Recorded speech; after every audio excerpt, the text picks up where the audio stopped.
Good morning, good day, church day, Lord day. I am Brother Cesar Capistrano. Muli na naman pong mag-share sa inyo ng Word of God. Ano bang ating topic sa araw na ito? Ating topic, nagpapabaya ka ba? Ano ito? Sa Biblia, ating pong aalamin yan. Meron tayo isang talata sa araw na ito. Bago ko po basahin ang talata, tayo po manalangin muna. Diyos amang nasa langit, makapangyarihan sa lahat, sambahin ang ngalan mo. Diyos Ama, maraming salamat po sa gabay, biyaya na pinagkakalob niyo sa amin sa bawat isa sa amin. Di po kami magsasawang magpasalamat, Diyos Ama. Sa muli na naman pong pagdilat ng aming mga mata, ay napakalaking biyaya po ito para sa amin. Magagampanan na naman po namin ang aming tungkulin para sa aming sarili, pamilya, trabaho. Diyos ang mga sa langit, kaawaan niyo po kami kung kami po ay nagkukulang po sa inyo, Diyos Ama. Papasukin niyo po sa amin ang iyong presensya, kung sa ganun po ay lubos namin maunawaan, maintindihan ang iyong salita na buhay at makapangyarihan. Ang ngalan ng Panginoon Jesus, Amen. Brother and sister, magandang araw na naman po ng linggo. Ating topic, nagpapabaya ka ba? Ano ito sa Biblia? Akin na pong babasahin ang talata ay nasa 2 Pedro chapter 3 verse 9. Verse 9. Ang Panginoon ay hindi nagpapabaya sa kanyang pangako tulad ng inaakala ng ilan. Hindi pa niya tinutupad ang pangakong iyong alang-alang sa inyo.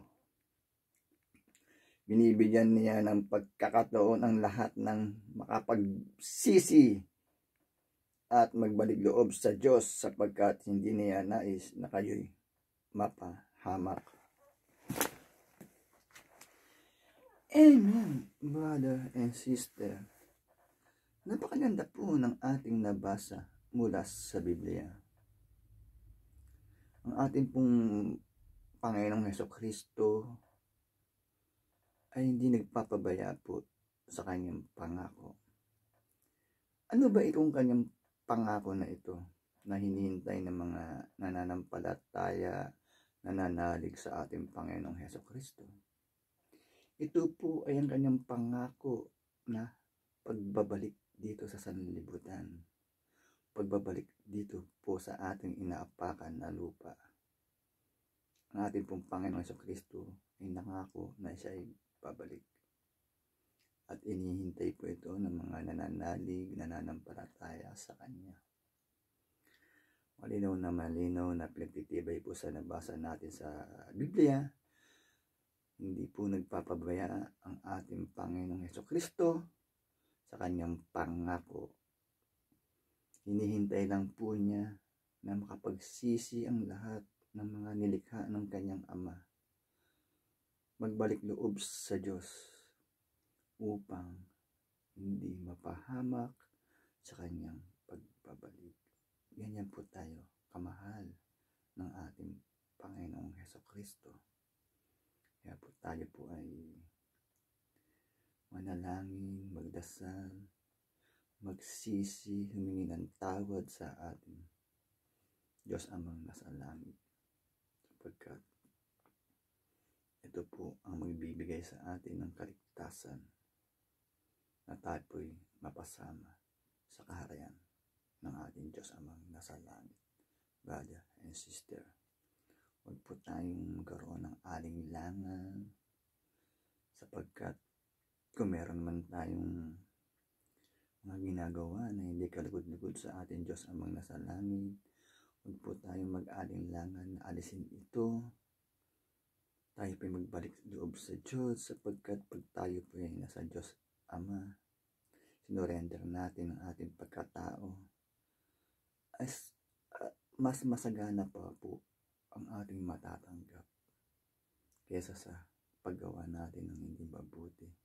paggawa natin ng hindi palugod-lugod sa ating Diyos Ama. Mas masagana pa po pag tayo po ay ibinigay, sinurrender natin ang ating pagkatao, ang ating puso at isipan sa ating Diyos Ama. Mas masagana pa po ang darating sa ating pamumuhay. At ang pinakamahalaga ay ang makasama tayo sa kaharian ng Diyos. Ang ating kaligtasan, brother and sister. Napakaganda po ng ating nabasa mula sa Biblia. Kaya po sana ay wag po kayong manawang magkinig every Sunday na aking pong ibinabahagi na salita ng Diyos na buhay at makapangyarihan. Upang sa ganun po ay magkaroon tayo ng kaalaman, gabay, at control dito sa sanlibutan. Magtatapos na po natin topic, tayo po yung manalangin muli.